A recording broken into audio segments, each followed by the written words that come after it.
How do I prep a canvas for acrylic? Yeah, so in terms of prepping a canvas, it would be the same for prepping a canvas for acrylic as I would for oil, and that would be by using a primer, which is called gesso.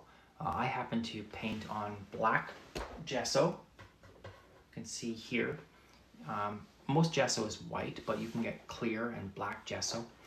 And so this is your canvas here, or your panel, and then your paint goes here. If you paint directly on canvas, it seeps through, and then the medium and the pigment become separated and the consistency becomes uneven.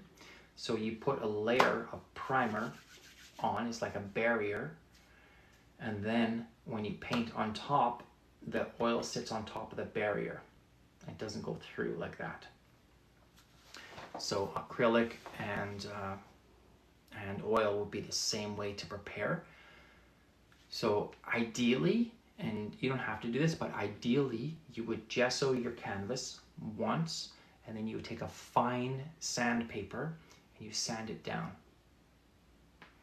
And then gesso it again, and then sand it down.